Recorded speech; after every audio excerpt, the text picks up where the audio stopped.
অন্তর্বর্তী সরকার যেভাবে রাষ্ট্র পরিচালনা করছে, রাষ্ট্রীয় প্রতিষ্ঠানগুলো পুনর্গঠনের যে কর্তব্য তাদের সামনে ছিল, সেই পুনর্গঠন যথার্থ হয়নি। এবং পুনর্গঠন যথার্থ হয়নি বলেই সারা দেশে আইন শৃঙ্খলা পরিস্থিতি, তারপরে নানাভাবেই যে প্রতিষ্ঠানগুলোর ভূমিকা, সেগুলো নানা রকম প্রশ্নের জন্ম দিচ্ছে। যেমন আপনারা জানেন যে নীলফামারীতে একজন শ্রমিক ইতিমধ্যে নিহত হয়েছেন এবং সেখানে একটা বড় আকারের শ্রমিকদের দাবির পরিপ্রেক্ষিতে ব্যাপক এক ধরনের আইন শৃঙ্খলা বাহিনীর তারা সেখানে আক্রমণ করছে। নুরুল হক নূরের ঘটনার উল্লেখ হয়েছে এবং এই সব বিষয়ে রাজনৈতিক মহলে একটা অনিশ্চয়তার জায়গা তৈরি করছে। এখন এই ক্ষেত্রে রাজনৈতিক দলগুলোর মধ্যেও নানা ধরনের বিরোধের জায়গা তৈরি হতে পারে। ফলে আমরা মনে করছি যে পরিবেশের প্রশ্নটি নির্বাচন আয়োজনের ক্ষেত্রে সবচেয়ে গুরুত্বপূর্ণ প্রশ্ন হয়ে উঠবে এবং এটাই একটা বড় বাধা হয়ে উঠতে পারে। ফলে আমরা সরকারের কাছে আহ্বান জানিয়েছি, আমাদের দলের পক্ষ থেকে আমরা যে প্রস্তাবটি তুলেছি সেটা হচ্ছে যে আন্দোলনকারী রাজনৈতিক দলসমূহ, অন্ততপক্ষে যারা ঐকমত্য কমিশনের প্রতিনিধিত্ব করছেন, এই রাজনৈতিক দলগুলোকে নিয়ে এবং সরকার এবং নির্বাচন কমিশনের প্রতিনিধিদের নিয়ে এমনভাবে একটা নির্বাচনের পরিবেশ এবং যে পরিস্থিতি সেটা সমন্বয় করার জন্য, সেটার মনিটর করার জন্য একটা কমিটি গঠন করা দরকার। এই সমন্বয় কমিটি পুরো পরিস্থিতি মনিটর করবে। দেশের কোথাও যদি কোনো সংঘর্ষ হয়, কোথাও যদি কোনো সমস্যার সৃষ্টি হয়, পরিবেশ বিঘ্নিত হয়, তারা সেই রিপোর্ট করবে এবং সরকার, রাজনৈতিক দল, নির্বাচন কমিশন ঐক্যবদ্ধভাবে এটাকে একটা মোকাবেলা করবে। সেই ক্ষেত্রে রাজনৈতিক দলগুলোর যে ডিরেকশন, এটা আসলে একেবারে প্রান্ত পর্যন্ত সেটা যেতে পারে। ফলে পরিবেশের এই প্রশ্নটি ঠিক করার জন্য এটা এমন নয় যে নির্বাচনকালীন সময়ে জানুয়ারি মাসে, ফেব্রুয়ারি মাসে গিয়ে এটা আসলে করতে হবে।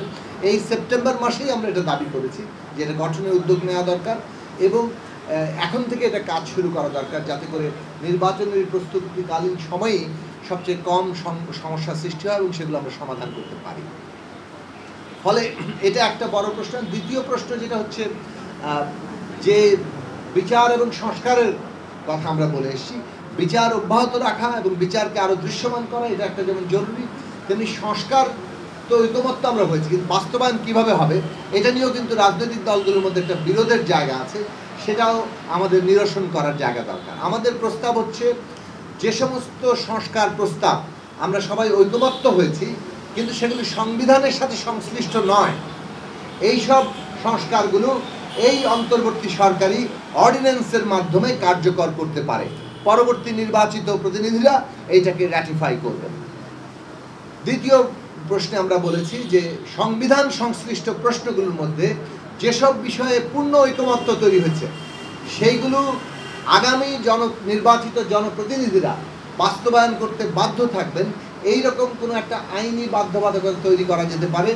আমরা এটার জন্য ইতিমধ্যে ঐকমত্য কমিশনেও বলেছি যে সরকার এই ক্ষেত্রে প্রয়োজনে আদালতের পরামর্শ নিতে পারে, নিয়ে এই বিষয়ে একটা আইনি বাধ্যবাধকতার কোনো একটা কাঠামো তৈরি করতে পারে। অন্যদিকে সংবিধান সংশ্লিষ্ট যেসব প্রশ্নে ঐকমত্য হয়নি, নোট অফ ডিসেন্ট আছে, আপত্তি আছে, মতপার্থক্য আছে, এইটা ফয়সালা করবে জনগণ। জনগণের ভোটের মধ্য দিয়ে, নির্বাচনের মধ্য দিয়ে এটার ফয়সালা হবে। অনেকের অনেক রকম দাবি আছে এবং আমরা দেখছি এই সমস্ত রাজনৈতিক দলের দাবিগুলো নিয়ে একটা বিরোধের জায়গাও সৃষ্টি হয়েছে। কিন্তু এটা ফয়সালা করবে কি? কেউ কারোর উপর চাপিয়ে দিতে পারে? শান্তিপূর্ণ গণতান্ত্রিক উত্তরণে কারো দাবি কেউ কারোর উপর চাপিয়ে দিতে পারে না। জুলাই গণঅভ্যুত্থান একটা সমষ্টিগত উদ্যোগের ফসল, জনগণের সংগ্রামী অংশগ্রহণ, আত্মত্যাগের উপর দাঁড়িয়ে জুলাই গণঅভ্যুত্থান হয়েছে।